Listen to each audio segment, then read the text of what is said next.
I just moved in, and the college girl across the hall reported me to the police, claiming I was stalking her out of twisted obsession and peeping on her while she showered. When the police showed up at my door, she was crying her eyes out, pointing her finger right at my nose and screaming, "Pervert! You've been using binoculars to spy on me every night! You even posted my photos online! I saw you! Those disgusting, leering eyes of yours make me sick!" The neighbors around us started pointing and whispering. Some even shoved me, calling me the scum of society. This creep should be chemically castrated. He looks so normal on the outside, but he's actually a peeping Tom. Facing their accusations, I removed the sunglasses from my face, revealing two deeply sunken, empty eye sockets. "Officer, tell me, how exactly does a blind man peep on anyone?" My voice wasn't loud, but it pierced through the chaotic air in that room like an awl. The neighbors who had just been shoving and cursing at me froze mid-motion. The middle-aged woman who'd been leading the charge stood there with her hand still raised in mid-air, forgetting to lower it. Every pair of eyes in the room locked onto my face, or more precisely, onto the two hollow, eyeball-less cavities where my eyes should have been. These were the permanent marks left on me 3 years ago, in a fire. The lead officer was experienced. His name was William. He froze for a moment, then furrowed his brow, his tone thick with impatience. "Don't lie to us. Whether you're really blind or not, we'll find out at the hospital." The girl across the hall, Mia Lee, paused her crying for a beat, then burst into even shriller sobs. "He's lying. He's just trying to get away with it. There's no way he can't see. He stands by his window watching me every night. Those eyes, those eyes." She seemed to want to describe my eyes, but the sight of my empty sockets scared her speechless. She just pointed at me, trembling all over. "Disgusting! This is so disgusting!" Her outburst stirred up the neighbors again. "Right! He must be faking it! These days, criminals will do anything. He'd even claim to be blind just to escape punishment." A young man even stepped forward indignantly, trying to grab me by the collar. "You scum! I'm going to teach you a lesson today." The police officer blocked him. "What are you doing? Everyone stay back! The police will handle this!" He turned to me, his eyes still full of suspicion and disgust. "You're coming with us!"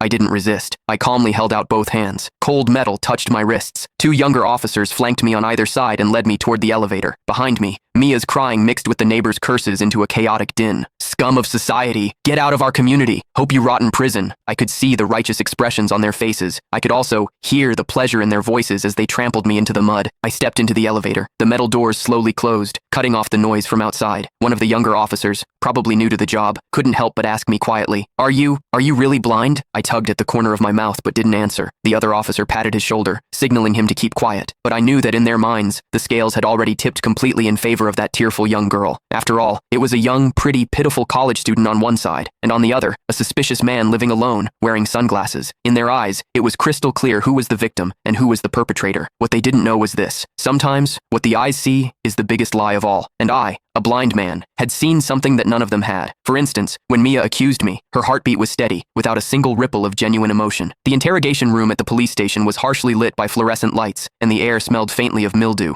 I sat on a cold metal chair. Across from me were William and a female officer taking notes. Name: Lucas. Age: 28.